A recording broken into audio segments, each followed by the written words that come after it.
So this term gig economy is something which I find very interesting because it's a term which became prevalent now.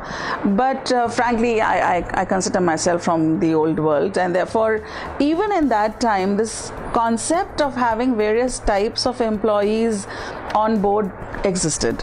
So what we today call virtual teams, or what we today call gig economy, may not have been there to such an extent because this is the use of technology, but we have people on regular roles, we have contractors, we have consultants, we have retainers, we have third-party employees, we have external third parties who are helping us. We are outsourcing so many of our operations. So even in HR, you see there's so much that we are outsourcing to different people. They're not on our roles, but collectively we make the HR of the organization. There's a third-party payroll person, there's a third-party compliances person, there's a third party which is linked into employee engagement. So there is just about a handful of people in on the roles, and rest of the people are all there in the outside, and they're not on the roles of the company.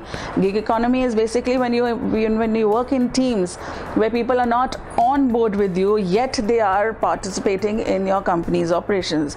So use of technology has actually made it more interesting because the world has shrunk as a result of technology, and also the marketplace for your skills has become huge.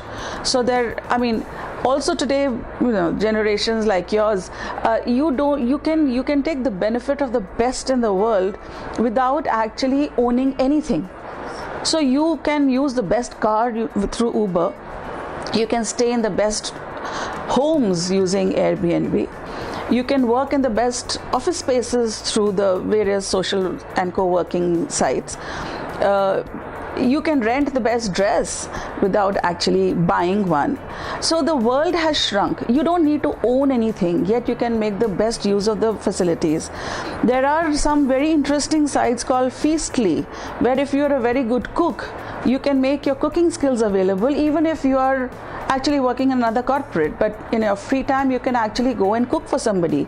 There are things like Task Rabbits, where if you are good in anything, you put yourself on the market, and if somebody needs your skill, they can reach out to you and say, okay, I want this kind of service, why don't you do it for me? Amazon Flex is something where you can be their delivery person. You can rent out the boot of your car to Amazon. Just in case you're going in that direction, you can do delivery for Amazon. So it's not just that you have various kind of people working for you. You can actually be an employee for various companies to, on the sites.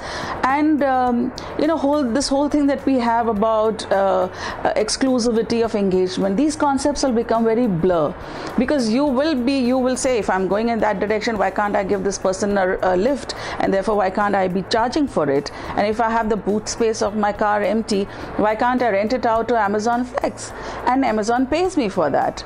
And if I am free on a Saturday, Sunday, and I know how to cook, why don't I become a part of this Feastly thing and go and cook for somebody, and he pays me for that? So this exclusivity of engagement, etc., will become things of the past. Of course, there has to be ethics there. I can't work for an organization which is completely in competition with mine, but I think this whole gig economy is going to change the workplace completely. We don't know what the workplace will look like. I think the traditional mindsets will have to be completely erased and restarted. So it's a very interesting concept, I find. In some sense it was there, but it was more controlled. Now it's become a huge market.